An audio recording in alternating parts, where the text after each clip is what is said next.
Hello everybody at YouTube. My name is Gary Theissman. This is my second vlog. Just got done with the uh, interview at Amazon, and I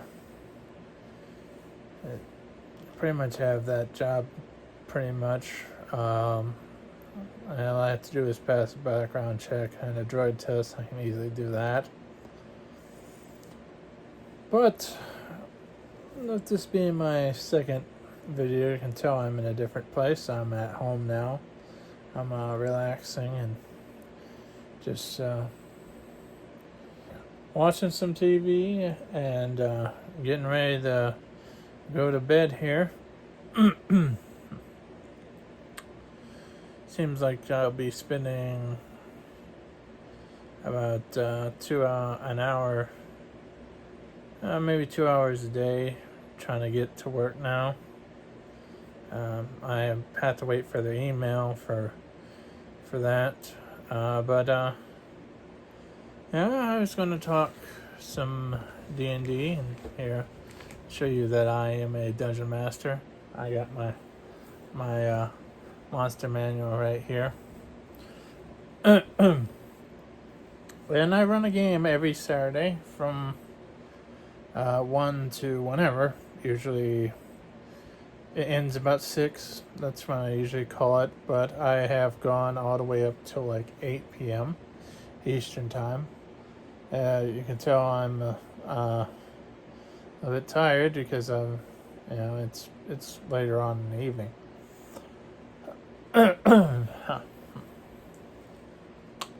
But my game usually takes place in a different type of D&D setting than what you're normally setting. I took the setting of both Bloodborne and Dark Souls and mixed it together to make and added some D&D elements into it and made my own little world. It took me 2 years to create this world. I have great players that I play play the game with me,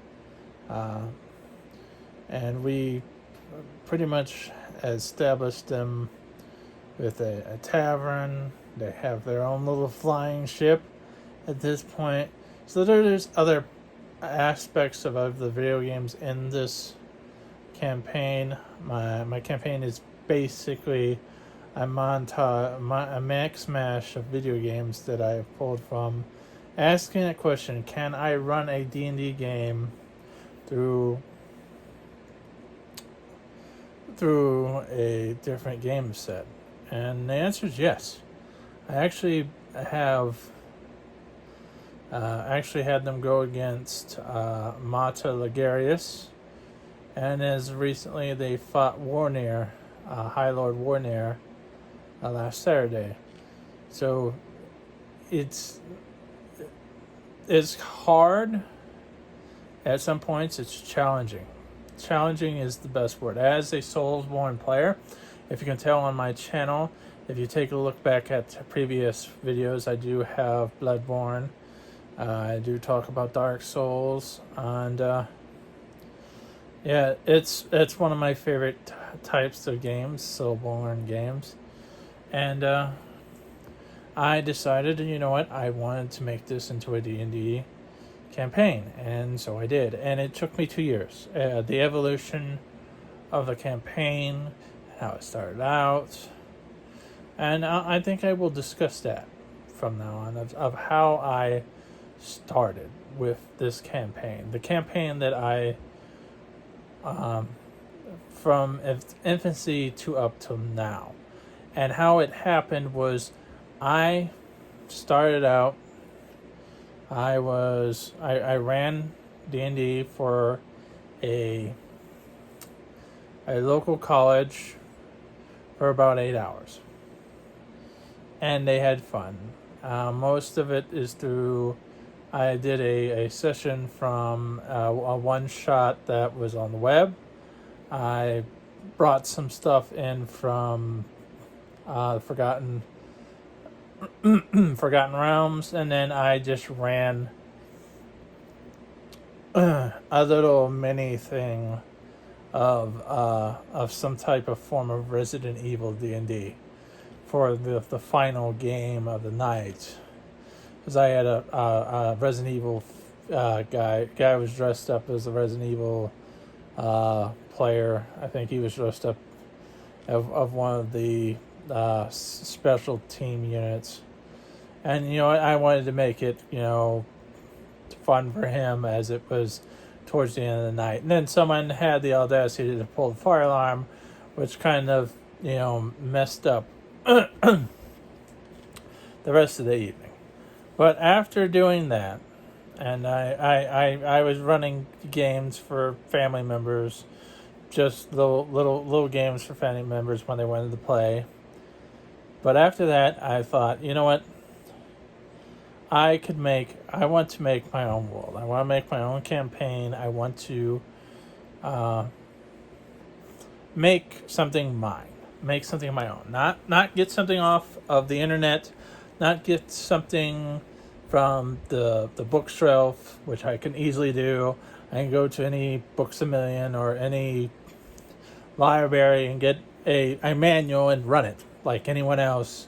To me, though, it was but would have been fun. It would have been easier. It wouldn't have been as challenging as actually making my own campaign and being the creative person I am. So I decided to go and see what other campaigns look like. What other homebrew campaigns look like, and I got ideas from a bunch of different type of GMs that run their own style of games. I watched many YouTube videos, which I hope if this is your first YouTube video through D&D, thank you for watching my video. But in the end, I got elements from each one of those DMs, but I made my own type of way of running the game. And then I decided, you know what? I need to build a world. And I started off with a simple map that I found online. I put it together. And then, you know what? I said, this is my world map. Now, if I ever want to publish my campaign, I would have to actually make a new map, because I think I made it from a different map, if that makes sense. I think I created it, but it wasn't, created. I didn't make it my own map. I took an existing map and made it my own map. So there's that. I think I did that through a website, which you can do. Just making recreate. The good thing is, hey, as long as it's just for me and my players, there's no problem with it the way it is right now. But if I ever wanted to make a real map, I'd have to make it. And I have different tools of which now I can actually make my own map. So if I ever want to recreate or make myself my own map, I have tools on my computer which will allow me to actually make my map. And my map making skills is probably one of my best strong suits as making maps. A lot of people say they love the way I make my maps. All of my players do. I've actually made a couple maps for other DMs that I work with. But right now, as I talk to you about how this started, and during that process, I decided, you know what? I have to keep some names true. So I kept Old Yarnum, I kept Central Yarnum, I kept Bergenworth, I kept all the names, not all the names, but most of the names of Dark Souls. There's Farron, there's Karthus, there's Ethereal. I even have the Ethereal Dungeon. My players are, when I put the idea of, I have the Ethereal Dungeon ready for you, and they were, the first time I said that to them, they absolutely said absolutely not. They were no way going to the Ethereal Dungeon, especially after I give them a sneak peek of what it looked like, they're like, no. But I took a lot of names from Dark Souls and Bloodborne and just made them onto the map. I do have Canehurst, but yes, I started off putting them together and making it an own world. And I have how I explain it now is in Dark Souls 3 at the end, the painter says she's painting our world a cold, dark, and gentle place. That painting is actually my D&D world.